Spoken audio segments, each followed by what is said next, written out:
Okay. Part 3 of this lunatic. Oh, why did I do this to myself? content. But anyways, my strategy today is I have sushi.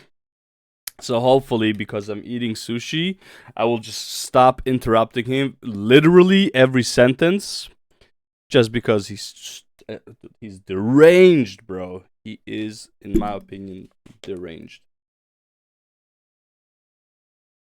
The scariest part about this guy, not that he's deranged, is that he's educationally deranged. Like he's not an idiot, right?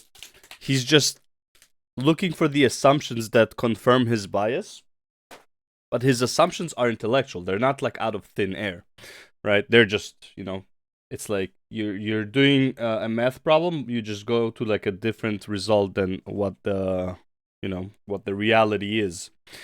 Uh, and the problem is that he so firmly believes in it, and you can find pretty much any type of research you want to confirm your bias, right? And he found all the research he wants. So it's not to say that he's an idiot. It's more to say that he's like, I don't know, blind. Maybe I'm the blind one. I don't know. I mean, I'm pretty sure I'm not. But hey, fuck it, I live in reality. He lives in fairyland. He thinks that if because like the whole premise of the argument is like, or more like, okay, let me sum it up in a different way. The whole debunking of his argument of like, Israel shouldn't exist, and or Israel's committing genocide, like the whole sum for the whole argument of like, well, Israel should just like abandon its land, whatever, is like, so what? It's like, what are you proposing? Like, realistically speaking, what is the reality of the situation? Like, you're living in a world where it's like, okay, Israel shouldn't exist. Okay, what are you proposing? Dismantle Israel?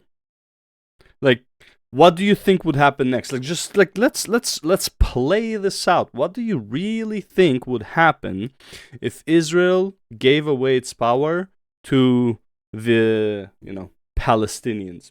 Right? What do you think would happen? But the thing is, he doesn't care what would happen, because that would be the right thing to do. Well, I am sorry to say this. Nobody gives a shit about what is the actual, like, what would be the right thing to do, because at that moment, the people who will end up suffering and dying and having to like relocate, whatever, for them, that is not the right thing to do.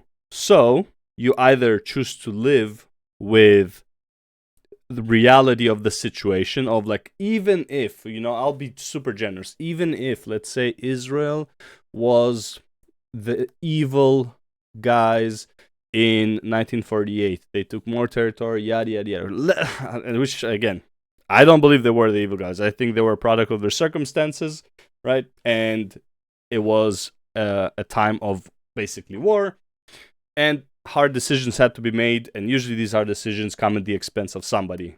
If Palestinians had the power, they would do the exact same thing to the Israelis, and they tried. So, boo fucking who? You lost, accept the consequences. Can you imagine taking over a land, right? Let's say like you have two warring kingdoms, one kingdom wins and takes over the land of the other kingdom. They usurp the kings, they kill them. Not usurp, they kill the king, so there's no royalty, whatever. But the people in that land that you just conquered do not wish to move forward with their lives. They are like, no, we are still at war. No civil war would ever end, okay, because there would always be dissent. No war between nations would ever end. People would never ever live in peace, right? So it's like this whole argument of like, oh, well, they were wrong. Okay, fine. You know what? Let's say they were wrong. So what? This is the reality of the situation. Israel is not going anywhere. You're gonna keep attacking Israel, Israel's gonna retaliate. That is literally the crux of the matter. So anything after that, it's like you can call them wrong or whatever. they are fighting for their own survival. Why? Because if they and like, oh well, they don't need to fight for themselves. They're the strong ones. If they weren't strong, they would have no survival. They would not be there, or strong enough, or make proper alliances. Right? Strength comes in many different forms. It's strategy, it's diplomacy, it's actual strength, like physical, right? Technology. What do you call it? Like alliances, which is again diplomacy, right? Location, which is strategy. It's like strength comes in many different forms. Okay? If Israel wasn't able to defend itself, it would not exist today. And the fact that the Palestinian people cannot accept that, like, I'm not gonna sympathize with them. I'm sorry. Like, their situation sucks for sure. I can't even imagine living in those in those circumstance. Like literally, like your next day, your house could be bombed because some asshole that is on your side decided to wage war against Israel again, and perform October 7th. I can't imagine being a civilian in that location. It fucking sucks. But what do you want Israel to do? Like, realistically speaking, nobody's gonna be like, well, maybe we should just disband Israel. This was a cool project, but like, first of all, even if they did that, would that even be enough to solve the problem? Like, it was 80 years of conflict, right? It was 80 years of war. It was 80 years of genocide, right? So it's like, what do you expect to happen here? Should the U.S. also disband because should all the white people in the U.S., which by the not even all white people, but like, and some of them are also black, should they just give away all the property and go jump off a cliff because somebody in their family at one point owned slaves? How far do you want to take this? How far do you want to go back in time and like for the children to pay for the sins of their fathers? Right? And again, I'm not saying Israel was in the wrong. I'm like, circumstances are circumstances, okay? They did what they had to do in order to survive, like every human being did in existence. Just because right now we have a epidemic of nihilism, by the way, I am a product of it. Just because we have an epidemic of nihilism right now, that people don't value life as a whole because, if you logically think about it, it doesn't matter. Which again, I agree. I don't think it's right. Like, I don't think it's a good thing that I agree on it. But I agree. Yeah, I am nihilistic. Okay? But, like, just because of that doesn't mean that people don't deserve the right to, like... Well, it's not even the right. That people don't have the instinct to want their own benefit at the expense of others. And I'm not saying that it's, like, not even, like, as simple as like, well, I'm gonna make more money and fuck this guy, is gonna lose his job. I'm saying about like, I'm gonna survive, and the survival of my neighbor is not as important to me as my own survival. That is literally law of the earth. This is not even like an instinct for humans. This is the instinct for animals, for everyone. Everyone believes that except us nihilistic bastards who are like, maybe life isn't really worth living sometimes. Okay? Like, maybe this struggle is not worth it. Oh my god, man. Anyways, let's get on with this lunatic. Let's see what he has to say. And I'll start with my sushi so maybe I can shut up. You get my point though? So I'll try to like not repeat it as much as possible. So if I'm not responding to something, I'm just trying to get through this video because this is day 3 and we're on like 1/3 of the way through. Not even 1/3. Alright, let's put it at 1.5. To discuss the matter of Jewish compensation or return to the world and their own complete disregard for the autonomy of individual Jews, individual Jewish communities, individual Jewish families elsewhere. They considered them as little more than tools for their colonial project and did everything possible to make their lives in their Middle Eastern homes, aside from Palestine, untenable. An extremely important thing as well is that Palestinians have always been conscious of this. Palestinian negotiators have always been adamant that Israel needs to discuss the matter of Jewish compensation or return to the lands that they were supposedly expelled from with those governments because they are Palestinians. They are not responsible for what those governments did and they cannot negotiate on their behalf, which is obviously self-evidently true. Another thing is that the Palestinian leadership has for a very long time been conscious of what these Arab Jews mean to the Israeli propaganda narrative. And in 1975, the Palestinian Liberation Organization, at the time the most important Palestinian Organization asked that the Arab nations from which these Jews were from issue a formal invitation to them to return and be given their assets back or at least to receive compensation. None of them took them up on this offer. In contrast, the Israeli state has never, even once, even acknowledged the ownership of a single Palestinian who had been expelled from their land or home, let alone offered to give it back to them. And this is because this entire... Why would, like, what? Hold up, what? And the government and regime in power in 1975 were in office when the Jews left between, okay. Public and open invitations were ideally issued by the government of Morocco, Yemen, Libya, down Iraq and Egypt. Arab Jews to return home, especially in light of the institutionalized... I mean, I covered this in the last one. It's like, okay, so what you're saying is that the Jewish population is now also a victim of Israel, basically. Because Israel forced them in their insane amount of power in those times. Oh my god. To somehow like the espionage team in Israel is just so strong in these times that, you know, they could just like dictate government movements in so many different locations. Okay, and then what is it? Important Palestinian organization. Hold up. I want to make sure I got it right. That the Arab nations from which these Jews were from issue a formal invitation to them to return and be given their assets back or at least to receive compensation. Why would they do that though? Why would you like knowingly re-invite, like with open arms, re-invite people who like clearly are your enemies? This is still like this time is still heated. There's still like pretty much tension. This is like, imagine Cold War, but sometimes there's like actual gunfires, right? There's actually like active physical conflicts happening. Okay, like imagine the US was like right next to Russia during the Cold War, and it's like you basically expect the US to like tell Russians like, hey, come in, take this shit. This is so stupid. Again, like like what he's saying might be true, but the context is this is literally a time of war. Shit, it was a time of war. I don't know when in Israel it wasn't a time of war. I would say right now is the most peaceful time, and literally there's an active war going on. Okay, maybe you had like a bit of like quiet between like 2006 to 2012 maybe, or 15, but it's like then it was kind of quiet. But that is the most quiet it has ever been. Israel has been constantly at war with these people. Why the fuck would they be like, yo, you know what? Yeah, come back. You know, I know you hate us, but like, come back, take this house, you know. Like, bro, this is like, it doesn't work that way. What the fuck? They have like their own safety to consider, especially at that time when Israel is very fucking weak. None of them took them up on this offer. In contrast, the Israeli state has never, even once, even acknowledged the ownership of a single Palestinian who had been expelled from their land or home, let alone offered to give it back to them. And this is because this entire narrative of Jewish expulsion, the false narrative of mass Jewish expulsion, because while there were expulsions, obviously it was not characterized solely by expulsions. There was a lot of forced migration induced by Israel, some expulsions and then some voluntary migration, is bullshit because the Israelis don't actually care about this. For them, it is a rhetorical tool that they solely bring up in response to the Palestinian right of return. The Israeli government itself is very careful of this because they know that if they start talking seriously and openly about this Jewish right to return to other Middle Eastern countries, that legitimizes the Palestinian one. And the Palestinian right of return is what they want to prevent because these people don't want to go back.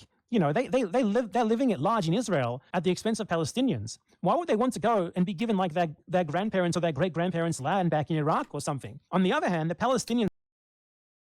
I mean, true. Who would? The fuck? Who would? Literally, any state in the US, you can say that about them. Who would sacrifice their own fucking life, the stability of their life, for an unknown, just for the sake of a stranger? Who would do that? Well, maybe this crazy person would. I can't wait till somebody knocks on... I mean, this will never happen. But imagine somebody comes and knocks on his door, right? And be like, yo, man, I used to live here, but I got evicted, and yeah, I want it back. And he's like, oh, yeah, for sure, bro. I don't want to live at your expense. I don't want to live at the expense of, you know, this was your property. Yeah, imagine that happens. Get the fuck out of here, bro.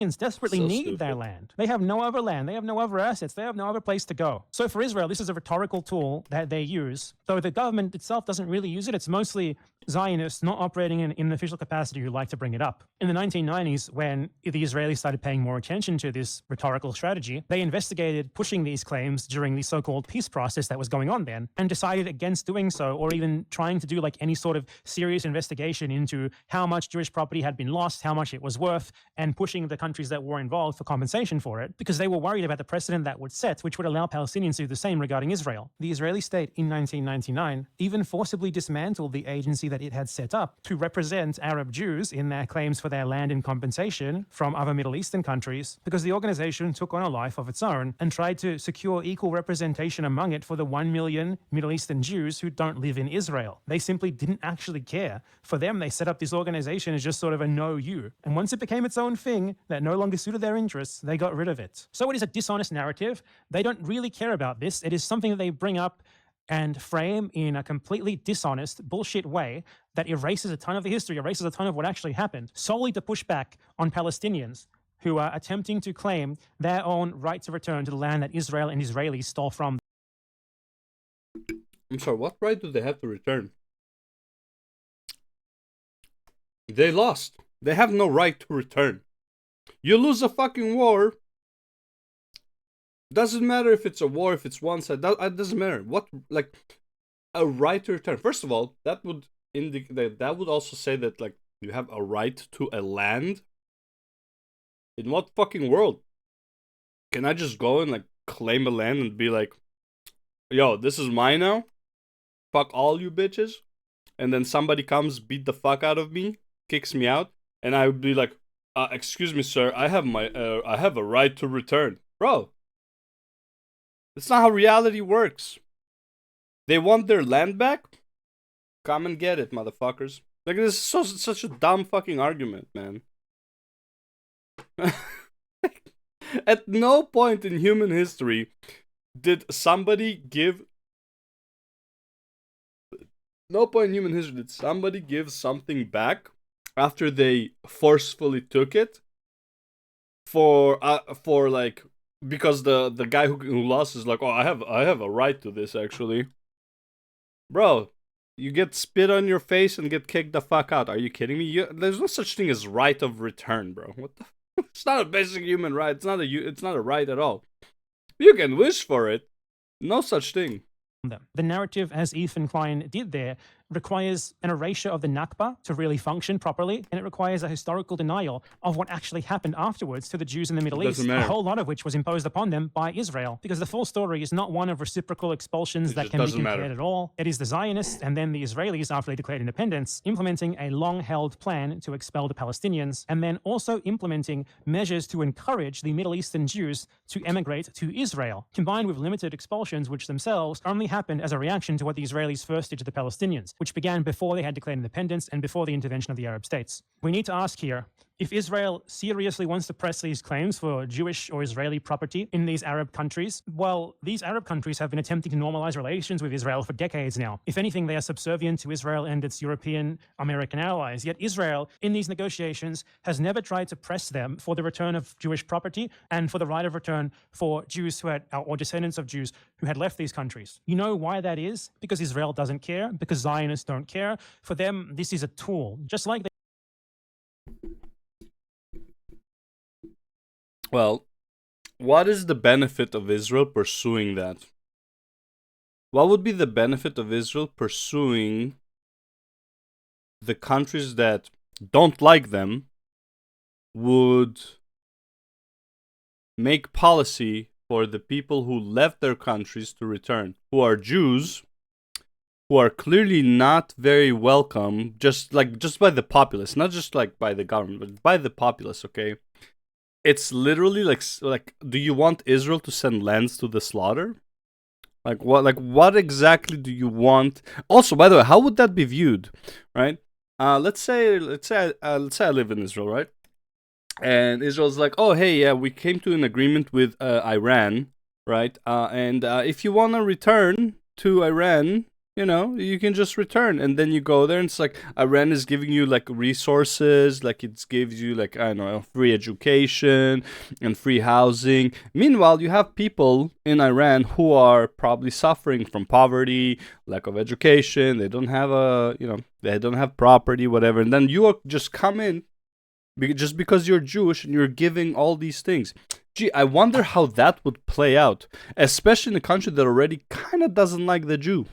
I'm not saying everyone in the country doesn't like it, but there's a good amount of not liking the Jew in those countries, okay? How would that actively play out? Let alone in those times, right, when there was active conflict. It was an extremely heated time between all of these countries. Why would Israel even consider pursuing that? That makes absolutely no sense. Oh my god, man. Never mind. I take it back. Maybe this guy is not very intellectual. They use the Holocaust as a rhetorical tool to somehow legitimize the oppression, the killing, the massacre, the theft of land from Palestinians who had nothing to do with it, to the point that Netanyahu claims that Hitler only wanted to kill Jews because he was convinced by a Palestinian. In the exact same vein, this narrative of the mass expulsion of the Arab Jews is presented as the initiative of like some unified Arab consciousness where all Arabs or all Middle Easterners are responsible for what is done by any country, even though when you actually look at the facts, these things happen differently in many different countries. In many countries, there was no mass expulsion. In many countries, the Israelis did everything they possibly could to force the Jews out themselves. And this sort of homogenization serves to somehow blame this on the Palestinians and thus cynically utilize Jewish historical oppression to legitimize current Jewish supremacy and the horrific consequences of this that we are seeing presently, clear as day in Gaza. Okay, so yeah, brutalized, destroyed, and this was uploaded, and Ethan certainly saw this as almost 300,000 views. This was uploaded on October 28th, before he even announced that he was making this content nuke video. He knew that this argument had been made. He decided to ignore it completely. What more is there to say? I love that he thinks that he's so important that Ethan Klein even takes his opinion as valid. And also, even if he knew about this, which I'm not saying he did, but even if he did, if he completely disagrees with your argument, and he doesn't want to make like content responding to it, then you can't fucking cry about it, right? He just simply, like, even let's say he knew about your content, he could have just simply just like, yeah, okay, this guy is a fucking lunatic. I don't care what he says. It's clearly not right. I'm moving on with my content nuke. Like, it doesn't have to take you into fucking account, right? I'm sure, usually when you prepare for a debate, part of the preparation is preparing the opposition's talking points so you're ready for them, right? Same as like, press secretary of the US, when she goes out, she already has talking points that are very likely to show up in like as questions, right? So that's part of preparing. Bro, Ethan is not going on to a debate here. Like, he doesn't have to first disqualify every little detail that has been ever said. This, like, the video Ethan made would have been like 30 days instead of an hour and 40 minutes if he did that. And you think you are so like, I love it. This guy thinks he's so fucking important that Ethan Klein, who is like more than 10 times bigger than him, would actually be like, oh yeah, man, this one guy, let me respond to him first before I make my content nuke. So fucking, I love the audacity, bro. I love it. He's just reiterating the same bullshit narrative. Israel. The irony of this whole situation is that after the 1948 war, when Israel won the war to declare its independence, the Arab... He calls the Nakba, as in Israel unilaterally declaring independence against the will of the Palestinian majority who was already there, long before they were ever there. By the way, before they even declared independence, they were already expelling and killing Palestinians with the purpose of a long-held plan of getting rid of as many of them as possible. He frames that, which was a settler colonial ethnic cleansing, he frames that as a war, an independence war, and Israel as like the victims of a like massive anti-Semitic Arab invasion, when the Arab reaction was actually to that unilateral declaration of independence. It was actually to Israel deciding, okay, we're going to form a settler colonial ethno state here against the self-determination of the people who were here before us and who outnumber us still. So the land was divided, I believe, 1945, 1946? I believe it was 1945, like right after the war. The UN divided the land. It gave the south and the north to Israel. It gave the east and the west to Palestinians, who didn't really call themselves that, but okay. Right?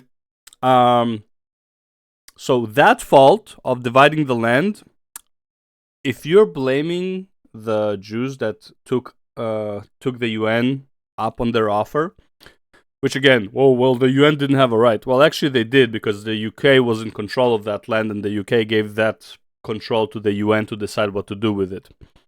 So, they were the local people there. It doesn't matter. There's a ruling force. The ruling force was the UK. Before that, it was the Yemenis or whatever. And before that was the Romans, right? So it's like, at no point in history did the people who actually lived there ever had control over their own land, okay? So none of this already matters. Okay, so 1945, in the UN divided the land, okay, gave south, north to Israel, east, west to the Palestinians, okay? And ever since that time, there were conflicts. And you know what the main conflict was? Going from north to south or south to north. The south and the north were actually not connected. There was a little partition. There was like, let's do it like this. Be a bit easier to explain. Alright, so I got this guy. How do you flip it?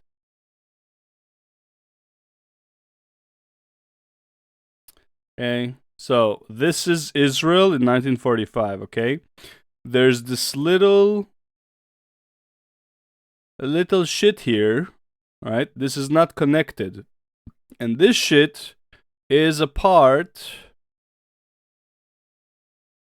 of the Palestinian zone, okay?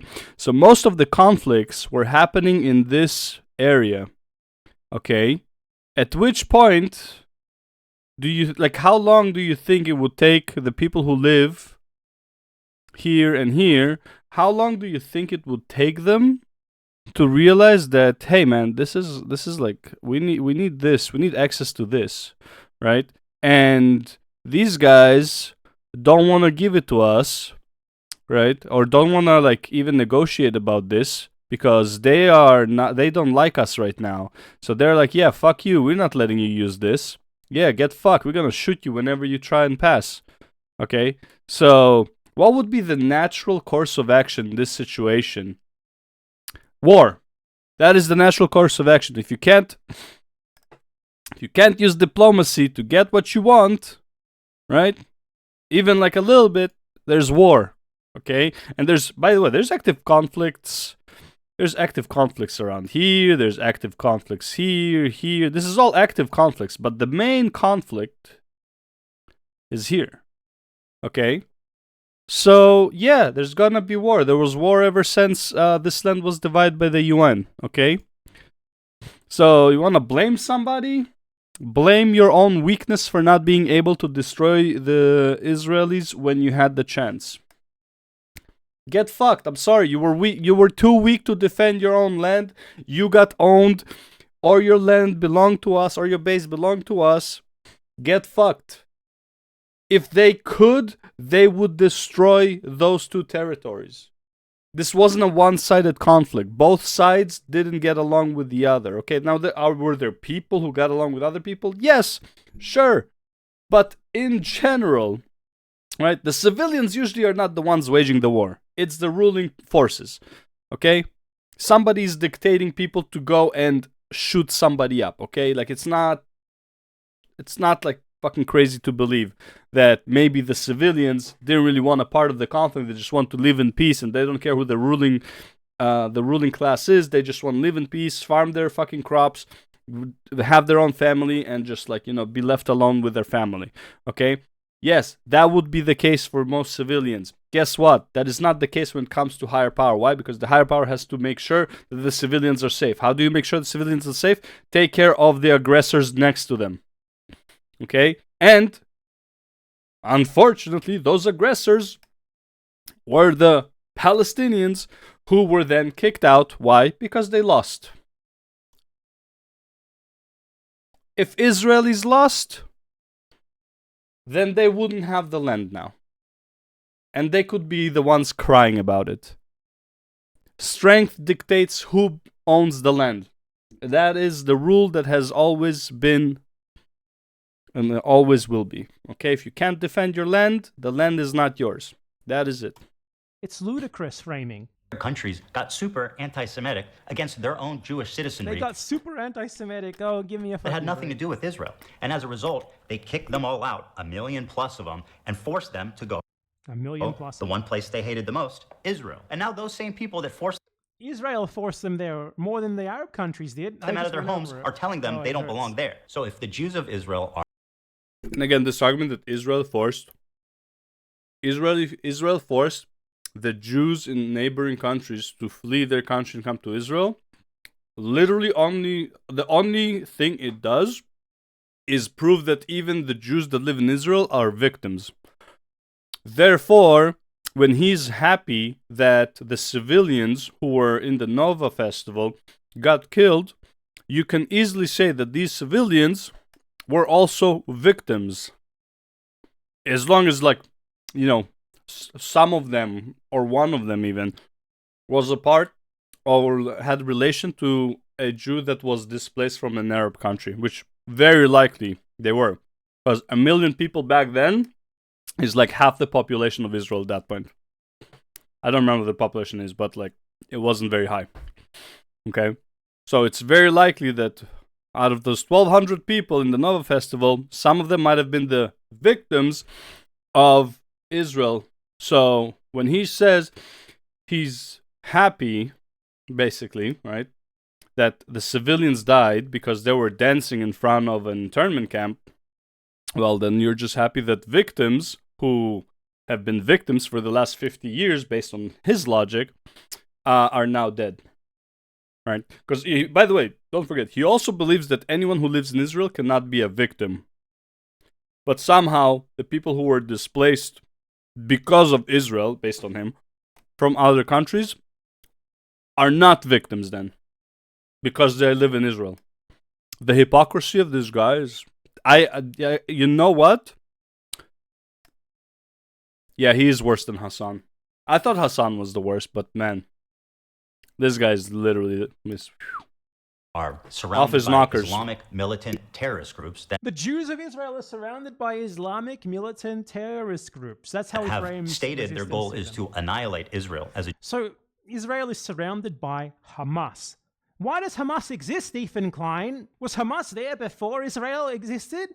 Or was it formed in the 80s, partly on the initiative of Israel itself, because Israel funded Islamists in Gaza, hoping that the Islamists would become more popular than the secular organizations because they saw the Islamists as being easier to control. That didn't work out as they thought, did it? Hamas was formed as a reaction to already 40 to 50 years of Israeli oppression, ethnic cleansing, genocide, settler colonialism in Gaza, in a concentration camp. This is a resistance group. And he frames it as just poor little Israel is surrounded by evil Islamist anti-Semites. Hezbollah was formed in reaction to multiple Israeli attacks and invasions on Lebanon. Why was Israel attacking and invading Lebanon? Because the Palestinian resistance went there. So, this is why his argument is flawed. There's this, wow, where did I first hear it? But there's this saying of like every bad guy has a sob story, right? Let's, this might put Hamas in a better light regardless, but whatever. Let's use this example, okay? Have you ever watched the movie, what was it called? I'll find it.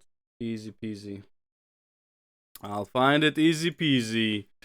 Jamie Foxx. I don't even think I wrote it. Jamie Foxx. Is that his name? Yeah, Jamie Foxx, double S. Lawyer movie. No. Law Abiding Citizen. That's the movie. Okay, have you ever watched Law Abiding Citizen? Right. So, let's compare Hamas to Law Abiding Citizen. It's not even that hard. Okay. So this person, the Law Abiding Citizen, right? His house was invaded. His house was raped in front of him. His wife and his daughter were killed. And then when they went to court, nothing was done. They just got, well, not nothing, but like they just got like some prison time, and one guy got even less prison time because he snitched on the other one. Right? He cut a deal, and basically he felt justice wasn't served. Okay, so he goes on a rampage, essentially becoming a terrorist, right? Because he blows up. I think he kills the judge. Well, he clearly kills the people who wronged him, which is, in my opinion, I think everyone would have agreed with him there. But he goes further than that, and he goes and he kills the judge, and he kills like a lawyer, and like he starts like bombing shit, right? He plants a bunch of bombs everywhere, right? So that is pretty much Hamas, right? Even if, let's say, what you are saying is right, and when Israel was formed, the Palestinians were wrong, yada, yada, yada, right? And Hamas was formed as the resistance group. They went very fast from being a resistance group to being a terrorist organization.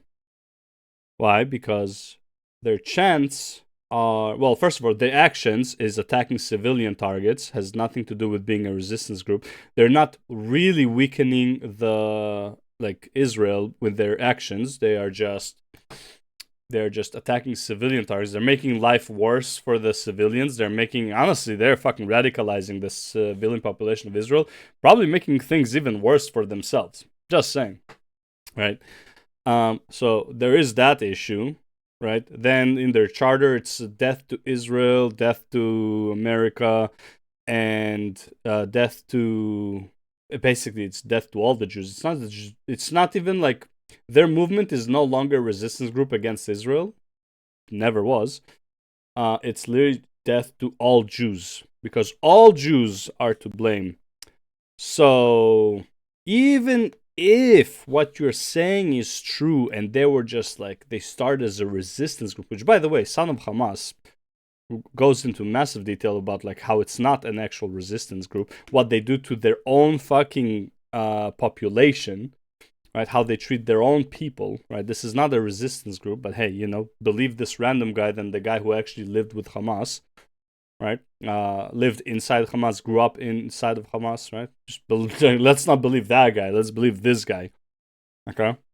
So even if what he says is true about Hamas, they are way past being a resistance group. They like way past resistance group. A resistance group would be, we want to compare resistance group. This is a resistance group. Okay, this was a resistance group. Now, maybe they also attack civilians. I'm not sure, right? I don't know the whole history, but their main concept was guerrilla fighting against other soldiers, right? Again, I could be wrong. I'm sorry. I'm talking about based on the movie. Okay, I don't remember the whole movie. As far as I know, they were not killing civilians, right? I know it's, history is, darker than the movie, right? So I'm not talking about like what actually happened in history. I'm talking about like based on this movie, the way that Mel Gibson's army was acting, they were a resistance force, not terrorists. So these are groups that only exist due to Israeli aggression, due to Israeli oppression. By the way, this is just like, fuck, man. I'm sorry. I keep fucking pausing before I finish making my points. Hamas is okay with this, but he's not okay with Elon Musk making this a salute that is similar to this. And apparently, he's also not okay with Asmongold, quote unquote. Obviously, this is not the case. Saying that Asmongold is a Nazi sympathizer, right? But he likes these guys. Oh, sorry. Like I don't have a problem with them. Is how he said it. So just Israeli genocide due to Israeli settler colonialism. It's a circular logic, isn't it? Israel does settler colonialism. Israel does genocide. Israel brutalizes people. Israel seals their land. Israel ethnically cleanses them. Israel forces them into concentration camps. Israel continues today to settle and attack their land, take as much as it possibly can from them, to brutalize them. Those people form groups out of whatever little they have, whatever little they can do to fight back against that rather than just dying on their knees. And Ethan Klein uses the resistance that is bred by what Israel does to justify what Israel is. It's this idiotic circular logic of perpetuating genocide, of perpetuating settler colonialism, of perpetuating the situation. This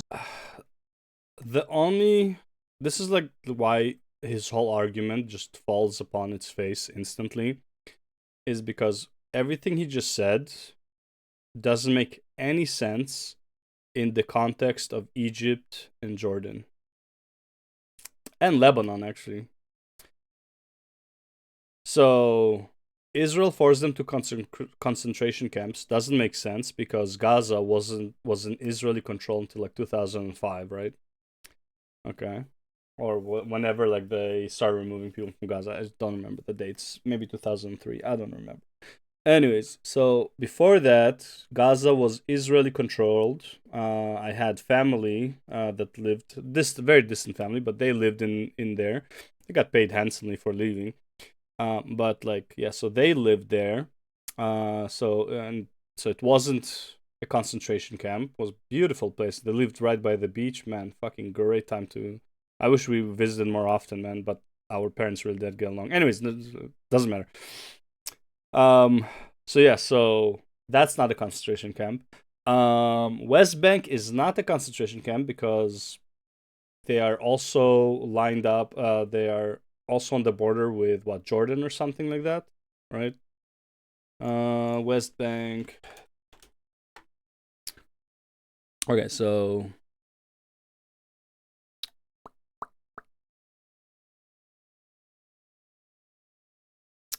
can I get like a better? I don't want the map. I want the like an image, just like easier text. Okay, so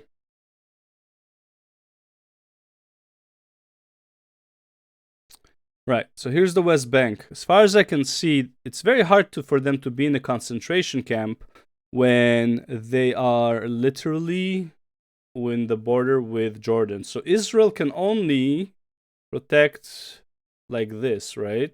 It can't really block them from the other side, which, by the way, I believe this is like a lot of like Bethlehem is no longer part of it, whatever. Jerusalem is no longer part of it, but like this is like the the old map, right? I'm pretty sure this is not the case anymore. Maybe I'm wrong. I don't know. Geography was never my thing. But even if this was the case, the only reason I'm saying I don't think it is because of like Bethlehem. Actually, yeah, you know what? Bethlehem right now, yeah. Okay, never mind. Maybe this is the real one. Anyways, so this cannot be a concentration camp. Now he's saying that Israel has always had them in concentration camps. That doesn't make any sense. Why? Because Gaza Strip was when was Gaza Strip evacuated of Israelis? Oh, when did Israel give away Gaza?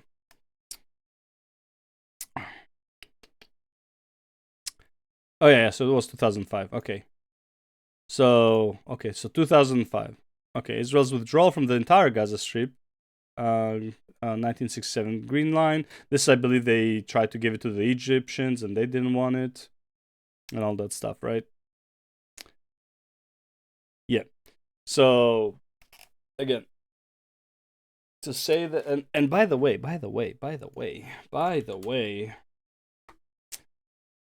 how do you make a concentration camp of a territory that shares a border with Egypt? So again, Israel cannot block them in completely because they have Egypt as well. Now, even if Israel can control their water, right? Try better. Okay. Even if Israel could control this part of the water, right? Like, and not let Gaza trade in this area, they still have this. They can still make a deal with Egypt, right? For like, to allow Egypt to park boats there and then bring in goods from the Egyptian border. This is not happening, obviously. Why? Because Egyptians also don't like them. Why? Because the people who control this, not the people who actually live there, but the people who control this, try to fucking use Egypt as a rocket shooting site, which caused tensions with Israel. And Egypt said, like, okay, no more. We're done with these guys. We don't want anything to do with them. Okay, so a product of their own making. Great. Right? So at no point can you even say that Israel is using Gaza or any territory as a concentration camp. Right? This absolutely makes no sense. Why? Because in order to have a concentration camp, you need to be able to completely block someone off. They're not completely blocked off. They're just blocked off on the Israeli side. Israel is not their whole fucking, like, they're not surrounded by Israel. They're surrounded by Israel and Egypt. But why? And Egypt doesn't want anything to do with them. Why? Because they're run by a terrorist organization. Right? Black September. Google that shit. That's Jordan, but Google that shit, okay? Israel is framed as like this poor little baby boy that, out of no fault of its own, is now hated by these damn Islamist terrorists for no reason whatsoever. Not the thought process Somehow at all. not mentioning the situation that these supposed evil Islamist terrorists even cropped up in. It's literal Nazi logic. We invade these And again, people, it we doesn't kill- matter. It doesn't matter. Evil is evil, and every evil has a sad story, okay? We all probably believe that no baby is born evil, right? Obviously, like in movies, there are. But like, no baby is born evil. They're innocent, right? They are a product of their situation. So every villain, every evil person, I mean, there are psychopaths, so technically, some babies might be born evil. But aside from those, right? Like, let's not believe that like everyone Hamas is an actual psychopath, right? Aside from those situations, all babies are born innocent for the most part, right? They're not evil. So yes, every bad person has a sob story. I'm sorry, I don't give a fuck. It's like you're a product of your circumstances. Yeah, okay, wow. I think, woo. them, we steal their land because they are subhuman and we don't want them there. No one and we said want them that. gone. They form resistance groups and they fight back against us. Their resistance proves how barbaric and subhuman them are. Ergo, we are more justified in what we're doing. Actually, Brilliant one logic. thing he did say is right. See, I finished the sushi, man, and like I can't get this guy to like move forward. One thing he did say is right is that Hamas did prove how subhuman and barbaric they can be. No one said they were subhuman barbaric before. They were just like opponents. They were just like somebody they were in conflict with. But Hamas made them start making them seem barbaric subhumans. And again, I don't believe that even the vast majority of Palestinians are evil. Now, I do believe majority of them support Hamas because Hamas is their only chance of retaliation. I believe they're wrong to try to retaliate instead of work things out because you clearly don't have the fucking strength to retaliate. So, sorry to say this, but kind of deal with the circumstances you've been given, and maybe in 2 or 3 generations where all the conflict died down, your kids can have the same, you can be at the same starting line. Well, your great kids can have the same starting line as somebody who is living in Israel now. Okay, proper education, food on the table, decent job, yada, yada, yada. Maybe.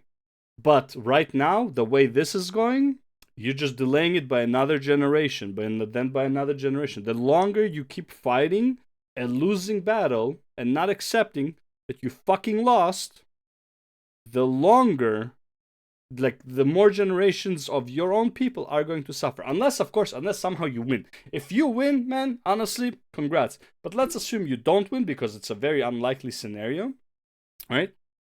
Then you're just extending the duration of the suffering of your own generations, because that is how it is. That is reality. Welcome. Dude, really smart, really great pro-Palestinian brain, pro-Palestinian voice you are. Presenting groups that only exist as a result of Israeli oppression and colonization, as themselves justifying the Israeli oppression and colonization. Ridiculous. This narrative that he's trying to spread here of like supposed Jewish peril in Israel being justified by these supposedly like anti-Semitic groups who want to genocide all the Jews or whatever, is, as I said, totally circular, because he acts like these people just popped out of the ground one day wanting to blow up Israel, ignoring the circumstances of their existence. I want to note as well, like, how ready and Let's move willing on with the point. Ethan It's been is the same to one. frame basically any Arab or Muslim who he sees as like little more than a terrorist motivated by nothing more than like religious bloodlust. With the IDF, with Israel, it's really complicated. Like, can you expect anything more from them? After all, they're besieged by these evil Islamic terrorists. I think Israel and the IDF are obviously the aggressors. But with these people, like Hamas, Hezbollah, these groups that only exist as a reaction to Israel, to the atrocities of Israel, to the crimes of Israel, it's just, they're just Jew-hating terrorists. There's really nothing more there. There's nothing more that caused this. Just clear racism. And it gets worse throughout the video. Jewish state, and considering the historical context of Jews being pogromed from Arab countries, is it Lie. really that crazy As I went over. for them to not feel safe as an ethnic minority, even a little bit? Okay, so Ethan Klein is justifying ethno-nationalism there. Ethan Klein thinks that if you feel unsafe as an ethnic minority, you get an ethno-state. So he claims that he's pro-Palestine, he claims that he's not a Zionist, yet there you have him, straight up justifying the existence of Israel with this narrative of Jewish peril. So I guess if you feel unsafe as an ethnic minority, which, to be clear, isn't true. Jews live in the US, in France, and wherever the fuck else, and they're safe. They're an ethnic minority in the region. That is literally true. I know he wants to argue every single point, was kind of like how I'm arguing with every single point, but Jews in that region, in the Middle East, heck, all the way to Europe, to Africa, they are ethnic minority. And honestly, worldwide, realistically, they are an ethnic minority.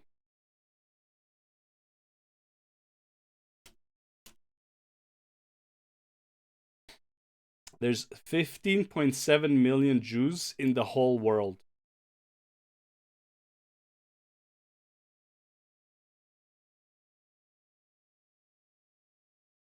.2% of the world's population. So I'm sorry to say this. Well, actually, I'm not sorry to say this. They are, by definition, an ethnic minority.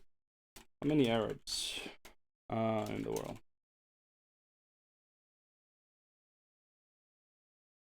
Okay.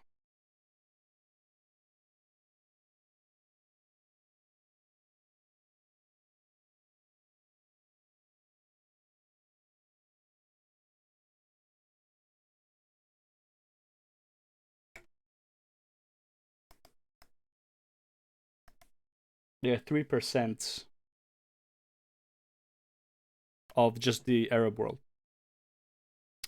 So excuse me for correcting you. They are effectively an ethnic minority worldwide. Just saying. I'm just saying. Now,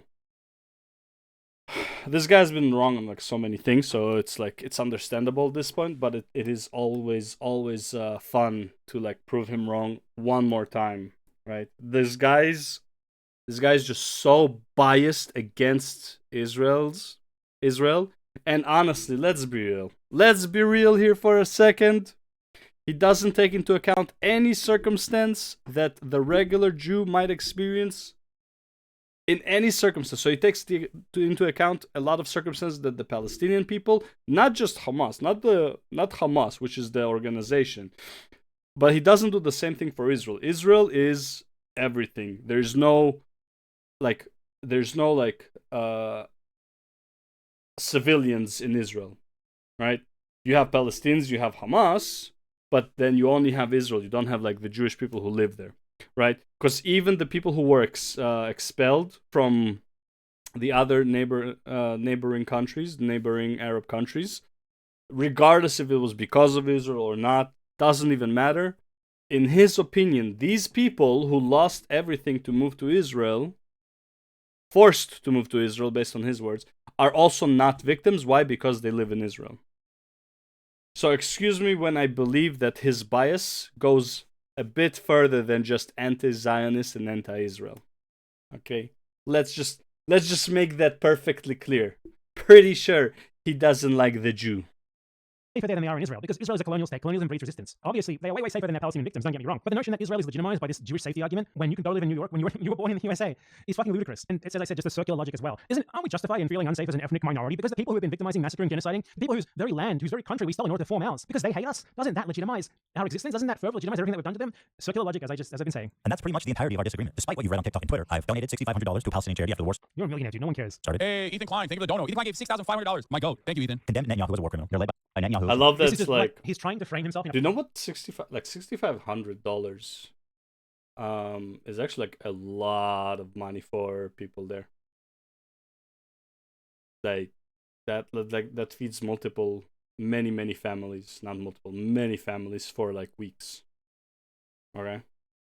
Fuck, weeks, months. Are you kidding me? Bro. No, you're a millionaire. No one cares. Okay, how much do you think he should have donated? How much do you think Ethan Klein should have donated in order for it to like matter? Like wait, let me guess. All of it. All of it. Why? Because he's a Jew and he doesn't deserve anything.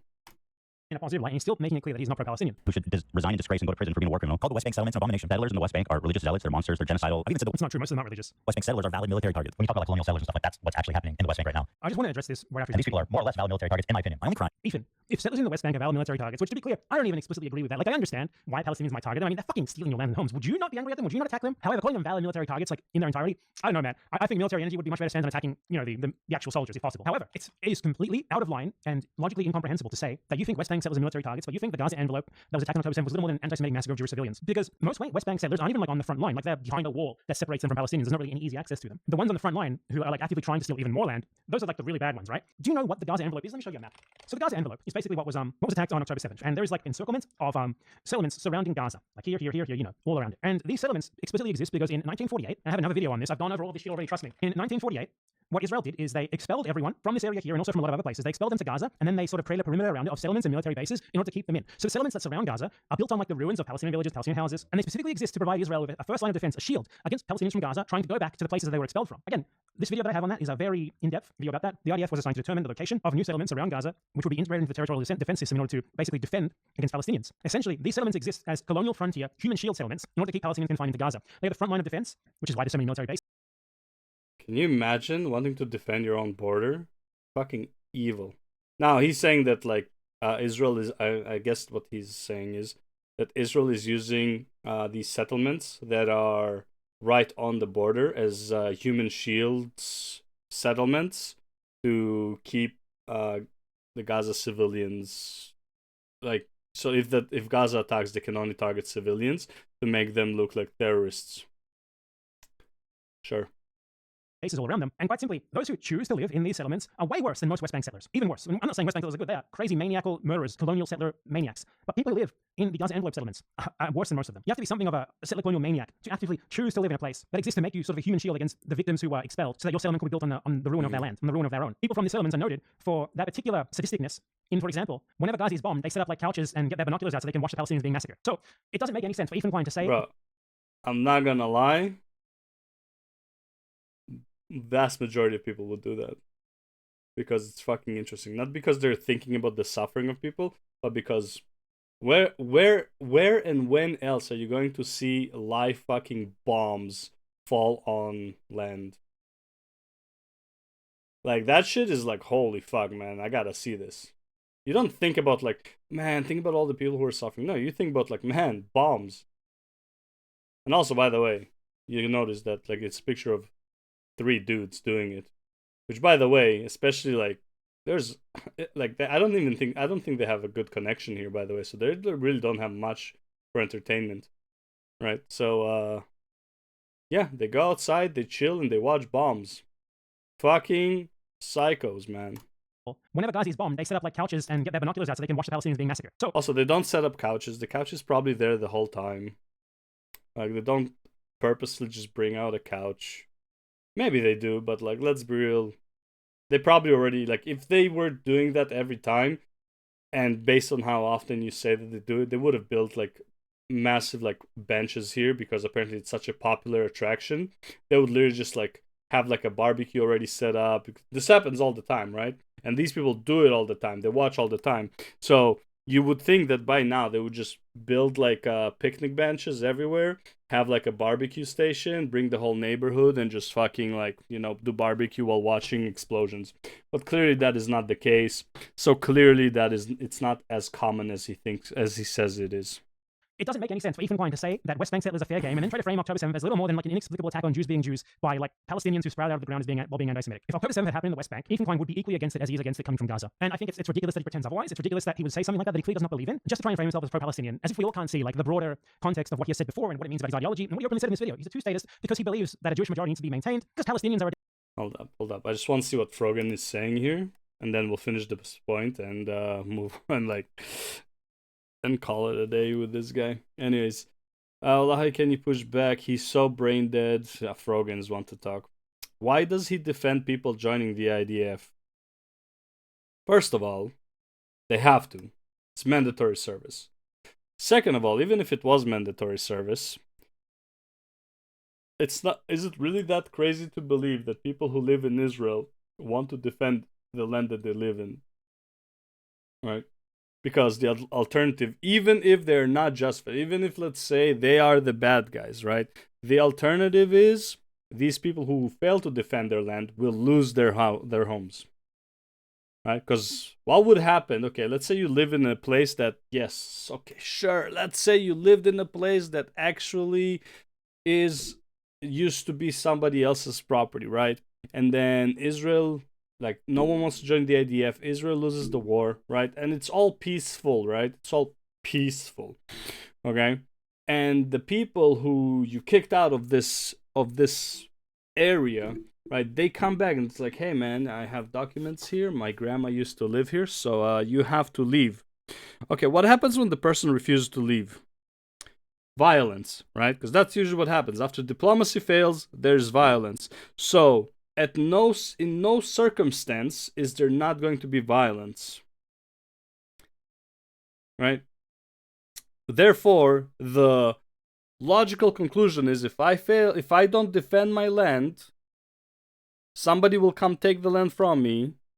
If I refuse, I will be killed. Okay? Therefore, I should defend the land. Why does he defend people joining the IDF? That is why. Because you are defending your land. a demographic threat and they cannot be allowed to have a higher number in population than Jews because, oh, they'll massacre them, they're innately anti-Semitic, we can't trust them, we'll be unsafe. We'll be unsafe with Messiah victims, we need to keep them out even more. Like, what a joke, man. Is wanting a two-state solution What instead a of one. joke, yeah. So this is like just people calling him racist and stuff, calling him a Zionist. There's nothing wrong with any of these messages. These are all accurate. Like, he's just pissed that people accurately clocked him, and that we can also all see through his bullshit claiming that he's like actually pro-Palestinian just because he's against Netanyahu because he used the word genocide once or twice. As if we haven't seen him arguing with everything else that I've gone over with his slimy whitewashing of the Nakba. I mean, he's obviously a Zionist. I don't need to go on here. He's obviously a Zionist, and he thinks that just because he says he's like a By the liberal way- Zionist instead of like a Netanyahu-style Zionist, that makes it okay.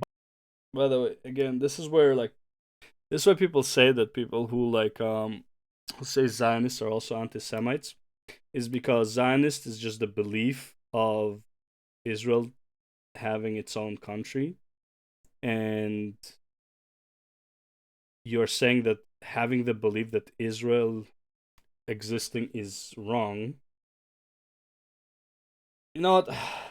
I honestly, like, I'm just exhausted. I don't even feel like going through this point. But anyways, it's people like that basically why I don't. You know what? Fuck it. I'll have to prove it in the comments. Go into the fucking circular understanding. Forget this point. I don't care anymore. Right? I just don't care. Right? I was going to say why anti-Semites and anti-Zionists are pretty much the same. He portrays it well. If you can't see it, I don't want to go into it. I'm like fucking exhausted from this guy already, and it's only been like 15 minutes of him talking. Hey, by the way, guess what? I have another recent video all about liberal Zionism and why it's crap and bullshit that you should definitely check out. If you're going to watch any other videos I recommended on mine here, check this one out. It's called Jewish Exceptionalism, Liberal Zionism, Jewish Supremacy. The amount of commercials he's doing for himself is fucking crazy. Like, respect, but holy fuck. And it will explain a lot of the stuff here regarding Ethan Klein's ideology because he is precisely the sort of person who this video is about. And thinking it's not okay to kill Israeli civilians. That's it. That's why they're calling you a Nazi. He said it was okay to kill Israeli civilians in certain contexts like the West Bank. As I just said. So apply that logic to the Gaza envelope, which is way worse than the West Bank. No, well, I mean, you're right technically, but there's definitely a difference between a regular Israeli civilian and and you know, a settler, as you would call them, who forcefully goes and evicts people who live in a certain home, like fuck, what's that fat guy, you know, the fat guy that just went and just evicted like a family for no reason. That was fucking evil, and that has like, why the fuck, right? So like, yeah, I don't consider those guys. Those are the guys like that just go into people's homes. Like, first of all, it's a very different manner when the army directed by the government is going and doing something because their excuse is like something like, you know, like they might be holding terrorists, or like they're hiding terrorists, or like they are part of terrorists, whatever. It's very different when like you have some justification like that, be it right or wrong, doesn't matter right now, right? But it's like, and then you don't blame the soldiers because they're just following the orders, and they have at least like a good enough reason, like there's suspicion of terrorism, right? Now again, it's like, oh well, you know, like Nazis were following orders, okay, but they didn't really have good enough reason realistically, right? Anyways, so it's one thing where it's like the army goes into like a house, not a neighborhood, a house, because there's suspicion of terrorist activity in that house, versus one dude that has no authority from the government, from the governing body, and just evicts somebody. That is a completely different fucking scale. And yes, when I'm saying that, it's like, well, also you're saying that government has certain powers that civilians don't. Yes, they do. You don't put this, like, that's why you have military court and you have civil court, okay? And then you have criminal court, okay? They are different divisions, okay? They have different rights. So, yes, there is a difference. So this guy who just walks into people's houses and kicks them out, fuck that guy. But he's not the same as a regular civilian going about his day, you know, going to work, feeding his family, going to a music festival, and like minds his own fucking business. That is the regular civilian. Most civilians are not actively seeking to destroy their neighbors, okay, or to evict them. They just want to go about their lives, do whatever the fuck, you know, to survive, and live as lavishly as they find comfortable, okay? So yeah, they're not the same, okay? So when he says settlers are, you know, okay, military targets, that's what he means. He does, like, there's a very good distinction between the settlers that are actively harassing these people and kicking them out of the house for no justification other than like, me, I want it, this is mine, right? They have no justification for it, like realistic justification for it. They're not the same. There's a big distinction between them, regular civilians, and then there's a further distinction between regular civilians and the army and like the government, okay? Very different fucking distinctions, okay? Because I'm not gonna call an IDF soldier, an active soldier in duty, a regular civilian, okay? He can be in civilian clothes, he can be in like, you know, he's off duty, this is his weekend off. He's still technically a property of the army. And literally, he is a property of the army. You are not allowed to hurt yourself. You will actually go to jail for damaging property of the army. Okay? That is an actual thing. Okay? So, yes, soldiers, when they're off duty, are still soldiers. They're not civilians at that moment. When they quit the army, they are civilians. Okay, if they are going and harassing neighbors, they're civilians, and then they go into like the West Bank and try to kick people out and take their home, they are then settlers. It's like a downgrade system. Okay, and once you've been downgraded, you're not going back up to settler. Okay, you're like on your way out to be dehumanized. You know. Okay, let's finish this point. And because of Assange and others spreading this malicious lie about my beliefs, I'm even getting harassed on the streets. So how come you don't like Palestine? I like Palestine. No, you don't. Why do you say that? Okay, you know what? There's gonna be a brand new point, so I'm gonna leave it here. I know what this point is, so this is actually going to be a different point. So this is what we will start with in, what is it, part 4 now? This is part 3, so that would be part 4. Okay, so I'll see you all in part 4. This has been another hour of trying to understand a lunatic. Peace!